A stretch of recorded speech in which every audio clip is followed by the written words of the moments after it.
ഇപ്പോൾ നമ്മൾ 2012 വിവാഹം ചെയ്തു. ദാ റഹീമിൻ്റെ ഭീഷണി പള്ളിക്ക് ചടയമംഗലം പോലീസ് സ്റ്റേഷൻ പറഞ്ഞതാണ് ഇനി നമ്മളടുത്ത് കോൺടാക്ട് ചെയ്തതെന്ന്. ഇതെൻ്റെ ഫോണിലല്ല, ഇക്കാൻ്റെ ഫോണിലാണ് റഹീം കോൺടാക്ട് ചെയ്തിരിക്കുന്നത്. 3 വോയിസ് റെക്കോർഡ് വന്നിട്ടുണ്ട്, 3. അപ്പം ഇക്കായ പോസ്കോ കേസിൽ അകത്ത് ചെല്ലുമെന്ന് നീ മൂഞ്ചിക്കളയും കേട്ടാ. അപ്പോൾ ഇതാരാന്ന് ഞാൻ നിങ്ങൾക്ക് അധികം പറഞ്ഞേണ്ട ആവശ്യമില്ല. എനിക്ക് ഒറ്റൊരു അപേക്ഷയുള്ളൂ. ഈ വീഡിയോ ഒരിക്കലും നിങ്ങൾ 18 വയസ്സിന് താഴെയുള്ള കുട്ടികളെ കേൾപ്പിക്കരുത്. കാരണം എന്നാലും നിങ്ങൾ പറയും പിന്നെ നിങ്ങൾ എന്തിനാ വീഡിയോ ഇട്ടിന്. പക്ഷെ ഇത് മക്കൾക്ക് വേണ്ടി ഇടുന്നതല്ല, കുറച്ച് വലിയ ആൾക്കാരോട് പറയേണ്ട കാര്യങ്ങൾ മാത്രം. കാരണം വെച്ചാൽ ഇവളീ വീഡിയോ കണ്ടപ്പോൾ പറയാതിരിക്കാൻ തോന്നില്ല. കാരണം വെച്ചാൽ ചില ആൾക്കാർക്കുണ്ട് കുടുംബ പ്രശ്നം കൊണ്ടുവന്നിട്ട് ഈ യൂട്യൂബിലിടൽ. അത് കുടുംബക്കാർക്കല്ല മോശം, ഇടുന്ന നിങ്ങൾക്കാണ് മോശം.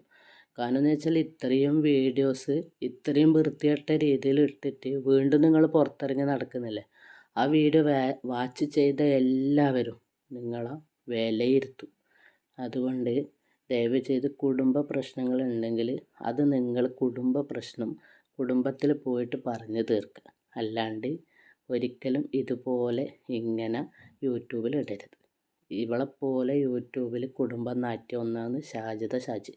അതിപ്പോൾ ഷെരീഫിൻ്റെ ചില പ്രവൃത്തികൾ കൊണ്ട് അതൊരു സൈഡായിട്ട് ഇങ്ങനെ നിൽക്കുന്നുണ്ട്. അപ്പം ഇവക്കും ഒരു നല്ലൊരു ഷെരീഫ് വരണം, എന്നാൽ ഇവളും ഇങ്ങനെ സൈഡായിട്ട് നിൽക്കും. പിന്നെ ഒരു മാപ്പിളയുണ്ട്, അതൊന്നിനും കൊള്ളാത്തവനാണ്, എരുതിയിൽ എണ്ണ ഒഴിക്കുന്ന. നീ മൂഞ്ചിക്കളയും, നീ പോസ്കോ കേസിൽ അകത്ത് ചെല്ലാനേ നീ മൂഞ്ചിക്കളയും. നീ 10 വർഷം എവിടെ പോയിരുന്നടാ പട്ടിക്കുണ്ടായോനെ. നിന്റെ അടുത്ത് പള്ളിയിൽ വെച്ചാണടാ അവിടെ എഗ്രിമെന്റ് എഴുതാൻ പറഞ്ഞപ്പോൾ നിന്റെ അളിയനില്ലേ വയ്യാത്ത ആ മനുഷ്യൻ ബദറുദ്ദീൻ എന്ന് പറയുന്ന ആ മനുഷ്യനെ ഒന്നും കുറ്റം പറയുന്നില്ല. നിന്റെ വീട്ടിൽ നിന്നിട്ടാണ് നീ കുടിച്ചോണ്ട് തൊലാക്ക് ചെല്ലുന്നത്. നിന്റെ ഉമ്മാരെ കീഴിലും നിന്റെ വയ്യാത്ത പെങ്ങളെ കീഴിലും കിടന്നപ്പോഴാണ് നീ തൊലാക്ക് ചെല്ലുന്നത്. രാവിലെ 1, 2, 3 തൊലാക്ക് ചെല്ലി അള്ളാഹുവിനെ സാക്ഷി നിർത്തി നിന്നെ ഞാൻ വിവാഹബന്ധം വേർപെടുത്തിയിരിക്കുന്നു. നീ എന്നെ വിളിക്കാറില്ല. നീ എത്ര വട്ടം കൊച്ചിന് ചെലവിന് വന്നിട്ടുണ്ട്. ഇവളെ ഉമ്മ ഈ യൂട്യൂബ് ചാനലിലെ വീഡിയോ കാണുന്നവരാണെങ്കിൽ എനിക്ക് ഈ ഉമ്മാനോട് ചോദിക്കാനില്ല, ഇവളെ ഉമ്മാനോട്, നിങ്ങൾ ഇത്രയും പ്രശ്നങ്ങൾ ഉണ്ടാക്കാൻ വേണ്ടിയാണോ ഇവരാ മൂത്ത കുട്ടീനെ നിങ്ങളടുത്ത് കൊണ്ടാക്കിയത്? നമ്മൾ നോക്കിക്കോളാന്ന് പറഞ്ഞിട്ട് ഇവളടുത്ത് നിന്ന് നിങ്ങൾ വാങ്ങിയിട്ട് കൊണ്ടുപോയിന് ആ കുട്ടീൻ്റെ ഉപ്പിയായിട്ട് ഇതുപോലത്തെ പ്രശ്നങ്ങൾ ഉണ്ടാക്കാനായിരുന്നു. ഇതിപ്പം അവനവൻ്റെ പല്ലിക്കുത്തി മറ്റുള്ള ആളെ നാറ്റിച്ച പോലെ. പിന്നെ നിങ്ങൾക്ക് അന്തസ്സില്ലെങ്കിൽ പിന്നെ പറഞ്ഞിട്ട് കാര്യമില്ല. മോൾക്കും അത് ഉണ്ടാകാൻ പോകുന്നില്ല. ഒരു വട്ടം നിന്നെ വിളിച്ച് 5000 രൂപ നീ ചെലവിന് തന്നിട്ടുണ്ട് വിവേകാനന്ദ സ്കൂളിലായിരുന്ന സമയത്ത്. നീ തെളിവ് കാണിക്കടാ പട്ടി, നീ തെളിവ് കാണിക്ക്. ഈ 10 വർഷം നീ എവിടെ പോയിരുന്നടാ ചത്തോനെ? നീ എവിടെ പോയിരുന്നു? നിന്നെ ഞാൻ ചോദിക്കാണ്, നീ എവിടെ പോയിരുന്നു? എനിക്ക് ജോലി ഉണ്ടായിരുന്നാടാ? നീ യൂട്യൂബ് ചാനലിൽ ഇത്രയും കാലം കിടന്ന് 3.5 വർഷം ഇപ്പം നരകിച്ചപ്പോൾ നീ 1 രൂപയെങ്കിലും ആ കൊച്ചിന് കൊടുത്തിട്ടുണ്ടാടാ? പിന്നെ എൻ്റെ തള്ള എന്ന് പറയുന്ന സാധനം നിന്റെ കയ്യിൽ നിന്ന് ചെലവ് മേടിക്കുന്നുണ്ടെങ്കിൽ അത് എൻ്റെ തെറ്റല്ല, എൻ്റെ തള്ളയുടെ കഴിവ് കേടുകൊണ്ട്. എൻ്റെ തള്ള നോക്കാന്ന് പറഞ്ഞാണ് അവളെ ഏറ്റെടുത്തേക്കുന്നത്. എടാ നീ കൊണ്ടുപോ, നിന്റെ അൻസി കത്തെഴുതി വെച്ച്. നീ ഇപ്പം 3 കൊച്ചുങ്ങളുള്ള ഒരു പെണ്ണിനെ അല്ലേടാ വിളിച്ചോണ്ടത്? നീ എൻ്റെ ഭർത്താവിനെ വിളിക്കുന്ന എന്തിനടാ? നായിൻ്റെ മോനെ, നീ എൻ്റെ ഭർത്താവിനെ വിളിക്കുന്ന എന്തിനടാ? നജില, നിനക്ക് നീയും നിൻ്റെ ആദ്യത്തെ ഭർത്താവുമായിട്ടുള്ള പ്രശ്നങ്ങൾ മാത്രം പറഞ്ഞാൽ പോരെ? എന്തിനാ ഈ മറ്റുള്ളവരെ കാര്യം കൂടി ഇതിലേക്ക് വലിച്ചിടേണ്ട ആവശ്യം? അതിൻ്റെ ഒരാവശ്യമില്ല. അങ്ങനെ നിനക്ക് പറയണമെന്നുണ്ടെങ്കിൽ അത് നേരിട്ട് മുഖാമുഖം നോക്കിയിട്ട് പറയേണ്ട കാര്യങ്ങളാണ്. അല്ലാണ്ട് ഇതുപോലെ യൂട്യൂബിൽ ഇങ്ങനെ പ്രചരിപ്പിച്ചിട്ട് അത് എല്ലാവരും കേട്ടിട്ട് നീ പൈസ വാങ്ങി തിന്നേണ്ട ആവശ്യമില്ല. നീ ഇപ്പം ചെയ്യുന്ന തനി റിയാക്ഷൻ വീഡിയോ. നിന്റെ മോളെ പോസ്കോ കേസിൽ എൻ്റെ ഷാന അകത്ത് കിടത്താൻ ചോണം ഉണ്ടെങ്കിൽ നീ ഒന്ന് കിടത്തി നോക്ക്. നീ ചടയമംഗലത്ത് നിനക്ക് രാത്രി 12 മണിക്ക് വന്നിട്ട് നീ മേലിൽ നീ മെസ്സേജ് അയക്കരുതെന്നാണ് പറഞ്ഞ. എൻ്റെ വയറ്റിൽ നിന്നാണ്ടാ നീ ജന്മം നൽകിയത് മോള്. നീ ഒരു ഖബർ കണ്ടിട്ടുണ്ടടാ പട്ടിക്കുണ്ടായോനെ? ഇത്രയും കാലം എവിടെ പോയിരുന്നതാ നായിൻ്റെ മോനെ? നീ ജമാഅത്ത് മൊത്തം അറിയണം, എല്ലാവരും അറിയണം. അപ്പുറത്തിരിക്കണ എൻ്റെ തള്ളേന്നെ നിനക്ക് അവിടെ കയറ്റി ചായ തന്നിട്ടുണ്ടെങ്കിലേ നീ എൻ്റെ തള്ളേനെ കെട്ടിക്കോടാ നായിൻ്റെ മോനെ. ഇവൾ ഇത്ര ഒച്ചത്തിൽ എന്തിനാ പറയുന്നോ? അപ്പുറം ഇവളെ ഉമ്മയും ഉപ്പയും ഉണ്ട്, അവർ കേൾക്കാൻ. എന്നാൽ ആർക്കും മോശമില്ല. പണ്ടൊരു പഴഞ്ചൊല്ലുണ്ട്, നാണവും മാനവും ഇല്ലാത്തവൻ്റെ ആസനത്തിൽ മനമൊളിച്ചാൽ ഓനിക്ക് തണൽ കാണുന്നതൊക്കെ കുറവ്. അതേ ഫാമിലി പെട്ടതാണ് നീയും നിൻ്റെ ഉമ്മയും. നായിക്കുണ്ടായോനെ പട്ടി. 10 വർഷമായടാ ഇവിടെ കൊച്ചിന് എന്തുകൊണ്ടാണ്ടാ വേറെ വാപ്പാന്ന് വിളിക്കാൻ കഴിവുണ്ടായിട്ടെന്ന് അറിയുമോ? 21ാമത്തെ വയസ്സിലാണ്ടാ പട്ടിക്കുണ്ടായോനെ നീ തൊലാക്കി എല്ലിയത് മയിലന്റെ മോനെ. 6 മാസം 7 മാസമാറ്റം പ്രഗ്നൻ്റായ ഒരു യുവതിയാണ് ഇങ്ങനെ നിന്ന് കുരക്കുന്നത്. എടി നീ കുരച്ച് കഴിഞ്ഞാൽ അതിൻ്റെ എല്ലാ വിഷമങ്ങളും കാര്യങ്ങളും പ്രയാസങ്ങളും എല്ലാം അനുഭവിക്കൽ ആ കുട്ടിയാണ്. ജനിച്ച് വീണത് മുതൽ എനിക്ക് ആ കുട്ടിക്ക് പണിയെടുക്കാനേ ഉണ്ടാവുള്ളൂ, എന്താ പറയുക, ചികിത്സ ചെയ്യാനേ ഉണ്ടാവും. അവിടെ ദയവ് ചെയ്തിട്ട് ആ ഒരു ഡെലിവറി കഴിയുന്നവരെങ്കിലും നിൻ്റെ വായി പൂട്ടിയിട്ട് നല്ല രീതിയിൽ സന്തോഷത്തിലുള്ള വീഡിയോ ഇട്ട് ജീവിക്കാൻ നോക്ക്. മൈരന്റെ മോനെ ചാവടെ പന്നിക്കൊണ്ടോയാലേ 3 കൊച്ചുകൾ അനാഥരാക്കിയിട്ടല്ലടാ നിന്റെ പെണ്ണ് നാൻസീനെ വിളിച്ച് അവിടെ നീ നിർത്തിയിരിക്കുന്നത്. നായിന്റെ മോനെ, നീ അവള് കത്തെഴുതി വെച്ചിട്ട് പോയി, നീ കത്ത് ഞാൻ പബ്ലിക് ഇടട്ടാ. നീ ആരെ ഭീഷണിപ്പെടുത്തുന്നത്? എന്റെ മോളെന്ന് പറയാൻ നിനക്ക് എന്ത് യോഗ്യതയാടാ? നീ ഒരു ഉടുക്ക തുണി അടിച്ചു കൊടുത്തിട്ടുണ്ടാ പട്ടി. 10 വർഷം കൊണ്ട് എത്ര പെരുന്നാൾ വന്നടാ നായിന്റെ മോനെ.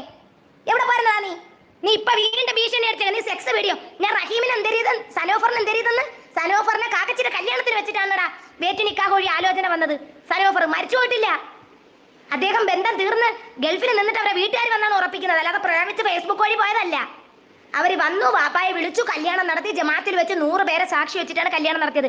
പന്നിക്കുണ്ടായവരെ അവളിപ്പം മസറൂറാരെ പാവാട നോക്കി നോക്കാൻ വന്നേക്കണേ. എന്റെ തള്ള ഒറ്റയെടുത്തിയാണ് ഇതെല്ലാം പ്രശ്നം ഉണ്ടാക്കിയത്. ഈ അടിക്കടി നിൻ്റെ മോളെ പാവാട പൊക്കി എന്ന് പറയുന്നത് അത് വയ്യ നിനക്ക് തന്നെ ആ കേസ് തിരിഞ്ഞു വരാൻ സാധ്യതയുണ്ട് കേട്ടോ. കാരണം ചൈൽഡ് ലൈനിൽ ബന്ധുവിലെ ആരെങ്കിലും എൻ്റെ വീഡിയോ കാണാൻ ഇടയായിട്ടുണ്ടെങ്കിൽ പാവാട പൊക്കി. കാരണം എന്ന് വെച്ചാൽ അതൊരു പെൺകുട്ടീൻ്റെ പാവാട. അത് വയ്യ ലാസ്റ്റ് തിരിഞ്ഞ് നിനക്ക് തന്നെ വരും ആ കേസ്. അതുകൊണ്ട് ദയവ് ചെയ്ത് ഇങ്ങനെ എന്തെങ്കിലും ബുദ്ധിമുട്ടോ കാര്യങ്ങളും എൻ്റെ ജീവിതത്തിൽ നടന്നിട്ടുണ്ടെങ്കിൽ അത് ദയവ് ചെയ്ത് നമ്മൾ മറച്ച് വെക്കേണ്ടത് മറച്ച് വെക്കന്നെ വേണം. ഇങ്ങനെ പബ്ലിക്കിലിട്ടിട്ട് എൻ്റെ മോളെ പാവാട പൊക്കി നോക്കി എന്നല്ല പറയേണ്ടത്. അത് ചില സാഹചര്യങ്ങൾ കൊണ്ട് നോക്കിയിട്ടുണ്ടാകും. അത് ഇവളെ അടിച്ച അടയാളുണ്ട് എന്ന് പറഞ്ഞിട്ടാണ് പാവാട പൊക്കി നോക്കി. എന്റെ തള്ള ഒറ്റൊരുത്തി നിന്നെ രഹസ്യമായിട്ട് എന്റെ തള്ള വിളിക്കുന്നുണ്ടെങ്കിൽ അത് എന്റെ തള്ളേറെ കഴിവുകേട്, ഞാനല്ല. ഇതിപ്പോ ഇവിടെ നിന്ന് നിൽക്കാം. നീ മുഖ്യമന്ത്രിക്ക് ഏത് നായിന്റെ മോനെ കൊറ പന്നിക്കുണ്ടായോനെ. 10 വർഷം നീ എവിടെ പോയടാ? നിന്റെ കൊച്ചിനെ വെച്ചിട്ട് ഒരിക്കലും ഞാൻ ഇറങ്ങിട്ടില്ല. എടാ ഞാൻ ഇപ്പൊ നിന്റെ കാല് പിടിച്ച് എനിക്ക് റീചാർജ് ചെയ്യാൻ നിന്റെ പറയെന്തിനടാ? 30,000 രൂപ വരുമാനമുള്ള 25,000 രൂപ വരുമാനമുള്ള പന്നിക്കുണ്ടായോനെ. എനിക്ക് നിന്റെ പറയെന്തിന്? എന്റെ കാറ് പാവാടവള്ളി നിന്റെ പെണ്ടാട്ടിയാൻ റാൻസി ഹോട്ടലിൽ പണിയല്ല കണ്ടോക്ക് ഉരിഞ്ഞു കൊടുക്കണോള്. നായിന്റെ മോളെ, നീ ബീൻ ഫാമിലിയെ വിളിച്ച് നീ എന്തൊരു കുരയ്ക്കണത്? നിന്റെ വീട്ടിൽ നിന്നാണ് നീ കുടിച്ചോണ്ട് തലാക്കില്ലണത്. നീ നിന്റെ പെണ്ടാട്ടിയുടെ അടുത്ത് വിളിച്ചോണ്ടെന്നപ്പോ പറഞ്ഞു. നീ ഇപ്പൊ വിളിച്ചോണ്ട് വന്നേല്ലേ? എനിക്ക് അകടത്തി തന്നല്ലല്ല, നീ വിളിച്ചോണ്ട് വന്നേനെ. എന്റെ കട്ടിന്റെ അടിയിൽ നിന്ന് പിടിച്ചിട്ടുണ്ടെങ്കിലേ മൂഞ്ചിക്കൊടി എന്ന് എന്റെ തള്ളയിലേ പറഞ്ഞത്. മൂഞ്ചിക്കൊടി നീ. മനുഷ്യന് കേൾക്കാൻ പറ്റാത്ത ഭാഷയെല്ലാം ഇതിൽ ഉപയോഗിക്കുന്നു. ഇവളെ ഇപ്പില്ല ഈ ഷാളിന് പറയുന്ന ഇവളെ കട്ടിൻ്റെ അടിയിൽ നിന്ന് പിടിച്ചെന്നാണ് പറയുന്നത്. കാരണം ഇതിവർ പ്രേമിച്ച് കല്യാണം കഴിച്ചതാണ്.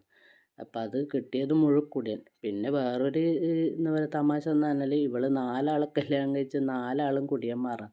പക്ഷെ ഇവർ നേരിട്ട് ആദ്യമേ കുടിക്കുന്നവരാണോ അതിന് ഇവളെ സൗകര്യക്കേട് കൊണ്ട് കുടിയന്മാരായതാണോ എന്നറിയില്ല. പക്ഷെ ഇപ്പം വന്നവനും മുഴുക്കുടിയനാണ്. അവനെ കിട്ടീന് കട്ടിൻ്റെ അടിയിൽ നിന്ന് ഉപ്പിയും ഉമ്മയും പൊക്കിയതാണ്. അതുകൊണ്ട് ഉപ്പാക്കും ഉമ്മാക്കും അവന് ഇഷ്ടമല്ല, വേണ്ടാന്ന് പറഞ്ഞിന്. പക്ഷെ അവരെ വാക്ക് തള്ളിയിട്ട് ഇവൾ കല്യാണം കഴിച്ചെന്ന. ഇത്രയും ചെയ്തിട്ടും ആ ഒരു സംസാരങ്ങൾ കേട്ടില്ല, മൂഞ്ചിക്കോട്. ഇതൊന്നും ഒരു നല്ല വാക്ക് പറയുന്ന ആൾക്കാർക്ക് പറ്റിയതല്ല. യൂട്യൂബ് വീഡിയോ തുടങ്ങുമ്പം അസ്സലാമു അലൈക്കും സുഖല്ലേ എന്ന് പറയുന്ന ആള് പറയേണ്ട വർത്താനല്ല ഇതൊന്നും. പിന്നെ ഒരു കാര്യം കൂടെ, അവളെ സേഫ്റ്റിയാണ് എൻ്റെ മോളെ സേഫ്റ്റിയാണ് ഞാൻ നോക്കുന്നത്. കണ്ടവന്മാരുണ്ടായ പിന്നെ മക്കളെ കാര്യം. എടാ നിന്റെ മോള് നിന്റെ കഴിവുകേട് കൊണ്ടാണ്ടാ നിന്റെ മോള് കണ്ടോരെല്ലാരും വാപ്പാന്ന് വിളിക്കണത്. നിന്റെ കഴിവുകേട് കൊണ്ടാണ് നിന്റെ മോളെ. നീ മോളെന്ന് ഇപ്പൊ പറയണുണ്ടല്ലോടാ പന്നിക്കുണ്ടായോനെ. നമ്മുടെ യൂട്യൂബ് ചാനൽ തുടങ്ങിയില്ലായിരുന്നെങ്കിൽ നീ എപ്പോ കണ്ടേടാ പൂറിയുടെ മോനെ? നീ എപ്പോ കണ്ടേനാ? നീ എന്താ മൂഞ്ചി കളയോന്ന് പറഞ്ഞ് സെക്സ് വീഡിയോ അയച്ചായിരുന്നില്ല? നീ കഴുത്ത് വെട്ടി താഴോട്ട് വെച്ചിട്ട്. നിന്റെ അടുത്ത് എനിക്ക് മൊബൈൽ റീചാർജ് ചെയ്യേണ്ട കാര്യം നിൽക്കെന്തിന്? എനിക്കിവിടെ കൈകളിൽ പൈസ അടക്കല്ലേ? അല്ലെങ്കിൽ എനിക്ക് നിന്റെ എന്തിനു മോളെ ഞാൻ 2,500 രൂപ ചെലവാക്കി പഠിപ്പിച്ചിട്ടുണ്ടെങ്കിൽ എനിക്ക് എന്താ? എടാ നിന്റെ മോളെ നീ വേണമെങ്കിൽ പോയി കണ്ടോടാ പട്ടി. എനിക്കിപ്പോ കുഴപ്പമൊന്നുമില്ല. നീ കബറി കിടക്കണേനെ എത്ര വരെ കണ്ടടാ? പന്നിക്കുണ്ടായനെ. നീ ഇത്ര നാളെ എവിടെ പോയിരുന്നടാ ചത്തോനെ? നിന്റെ ഉമ്മ എന്താ വിളിച്ച് കുതി മോനെ പറഞ്ഞത്? നീ ആ പൊട്ടി പെണ്ണിനെ അടിച്ചിട്ടാണ് വെളിയിൽ ഇറങ്ങി പോയി കിടന്നേന്ന്. നായിന്റെ മോനെ, നീ എന്റെ ഭർത്താവിനെ കുറെ നേരം കൊണ്ട് വിളിച്ച് മെസ്സേജ് അയച്ച് നീ ഭീഷണിപ്പെടുത്തുന്നു. നീ ഷാഹിദാരോട് ഉണ്ടാക്കിയാ മതി. പോസ്കോ കേസിൽ അകത്തില്ലോ. നീ ചോനയുള്ള ഒറ്റ തന്തയ്ക്ക് പറഞ്ഞ പന്നിക്കുണ്ടായോനാണെങ്കിൽ നീ പോസ്കോ കേസിൽ കൊടുത്താണ്. എൻ്റെ പഠിച്ചോനെ, ഇവള് പറയുന്നട്ടാ ഒറ്റ തന്തക്കുണ്ടായ പന്നിക്കുണ്ടായ മോനാണെങ്കിൽ നീ പോസ്കോ കേസ് കൊടുക്കുന്നു. ഇത് ഏത് വർത്താനം? ഒറ്റ തന്തക്കുണ്ടായ പന്നിക്കുണ്ടായ മോനാ? അതെന്ത് മോനി? മുമ്പേ ഒരു ഷാജിയാണ്, അതിനെക്കൊണ്ടാണ് യൂട്യൂബ് തുറക്കാൻ പറ്റാണ്ടായത്. ഇപ്പം ഈ നജില ഷാനി ഇവരെയും കൊണ്ട് യൂട്യൂബ് തുറക്കാൻ പറ്റാത്ത എന്താ പറയുക കഷ്ടത്തിലായി ഇപ്പം എല്ലാവരും. നിന്റെ മോളെ സേഫ്റ്റി പറി, നിന്റെ മോളെ സേഫ്റ്റി. നീ ഇത്രയും കാലം എവിടെ പോയിരുന്നടാ? ഷാഹിദ് എവിടെ പോയിരുന്നു ഇത്രയും കാലം? ജമാൽ എവിടെ പോയിരുന്നു ഇത്രയും കാലം? ഈ വയ്യാവേലി എടുത്ത് തലയിലിട്ടതാരാ? നീയാ. നല്ല സുഖസുന്ദരമായിട്ട് നിൻ്റെ വീട്ടിൽ നിൽക്കുന്ന നിൻ്റെ മോള നീ ഷാൻ അവിടെ വന്നതിനെ തുടർന്ന് നിൻ്റെ ഉമ്മാൻ്റെ അടുത്തും ഉപ്പാൻ്റെ അടുത്തും നോക്കാൻ പറഞ്ഞേച്ച്. അപ്പം എന്തായി? നിൻ്റെ ഉമ്മ പോയിട്ട് ആ കുട്ടീൻ്റെ ഉപ്പാനെ വിളിപ്പിച്ച് ഉപ്പാനോട് കാര്യങ്ങൾ പറഞ്ഞു. അപ്പം ഈ വയ്യാവേലിൽ ഒപ്പിച്ചതാരാ? നീയാണ്. നീ മാത്രമാണ് ഇതിന് ഉത്തരവാദി. ഇതെത്ര ഒപ്പിച്ച് വന്നിട്ട് ആരും അറിയാത്ത രീതിയിൽ ഇങ്ങനെ നിന്നിട്ട് യൂട്യൂബിൽ നിന്ന് കുരക്കല്ല വേണ്ടത്. ഇതിന് നല്ലൊരു പരിഹാരം കാണാം ആദ്യം. എൻ്റെ തള്ളയുടെ പേരാണ് ഷാഹിദ. എൻ്റെ തള്ളയുടെ പേര്. ഇത്രയും കാലം ഇല്ല റബ്ബർ വളയിൽ കിടന്ന് പണിയെടുത്ത് പൂട്ടിയിട്ടിട്ട് പോയി. എടാ ഞാനും കൊച്ചൊക്കെ അന്ന് മരിച്ചിരുന്നെങ്കിൽ എന്താടാ കാരണം? ഇവളിപ്പോൾ ഷാജിദ പോലെ ഉമ്മാനെല്ലാം ഇപ്പം തന്ത വിളിയായി. എൻ്റെ തള്ളൻ്റെ പേരാണ് ഷാജിദ. എന്താ പറയുക, അവനവൻ്റെ പല്ലിൽ കുത്തി മറ്റുള്ളവരെ നാട്ടിക്കല്ലേ നജില. എന്തെങ്കിലും വിഷമവും കാര്യങ്ങളെല്ലാം ഉണ്ടെങ്കിൽ അതെല്ലാം അടക്കി പിടിക്കുക, മുഖതാവിൽ സംസാരിക്കുക. അല്ലാണ്ട് ഇങ്ങനെ യൂട്യൂബിൽ വന്ന് കുരച്ചിട്ട് ഒരു കാര്യമില്ല. ഇങ്ങനെ പല ആൾക്കാരും ഇങ്ങനെ കാണും, നിങ്ങളൊക്കെ എല്ലാവരും വിലയിരുത്തും, അത്രേ ഇതിൽ നടക്കൂ. പിന്നെ നീ പറഞ്ഞ പോലെ അന്നേ മരിച്ചിട്ടുണ്ടെങ്കിൽ ഈ യൂട്യൂബിൽ എത്രയോ നന്നായനെ. കാരണം വെച്ചാൽ ഈ പ്ലാറ്റ്ഫോമിൽ ഇപ്പം നിന്നെ കൊണ്ടാന്ന് എന്താ പറയുക, നിങ്ങൾ ഈ കുടുംബകാര്യം പറഞ്ഞ് മറ്റുള്ളവർക്ക് യൂട്യൂബ് തുറക്കാൻ പറ്റാത്ത അവസ്ഥ. നീ ചോണല്ല തന്തയ്ക്ക് പറഞ്ഞോളാണെങ്കിൽ നീ വിളിക്കുന്നിടത്ത് ഞാൻ ഷാനും വരും. ഇക്ക നീ ഉണ്ടല്ലോ ഇപ്പം നിൻ്റെ ഇപ്പോഴത്തെ കള്ളൂടെ മാപ്പിളിനെ കണ്ടിട്ട് നീ ഒന്നിനും കീയണ്ട. ഇപ്പം നീ പറഞ്ഞല്ലോ ചുണയുണ്ടെങ്കിൽ നീ വിളിക്കടാ, ഞാൻ എൻ്റെ ഷാനിനെയും കൂട്ടിയിട്ട് വരും വിളിക്കുന്നിടത്ത്. നിൻ്റെ ഷാൻ നിൻ്റെ കൂടെ വരില്ല. അവനല്ലേ തന്നെ ഇങ്ങനത്തെ ഈ ഓരോ കുടുംബകാര്യം പറയുമ്പോൾ പലതും പറഞ്ഞിട്ട് ഒഴിവാകാൻ നോക്കുന്നവനാണ്. എന്നിട്ട് വേണ്ടേനെ നീ വിളിക്കുമ്പോൾ നിൻ്റെ കൂടെ വരാൻ. നീ ഒരിക്കലും നിൻ്റെ ഷാനില്ല 100% നീ വിശ്വസിക്കണ്ട. ഒരിക്കലും നിനക്ക് അവനെ കിട്ടൂല.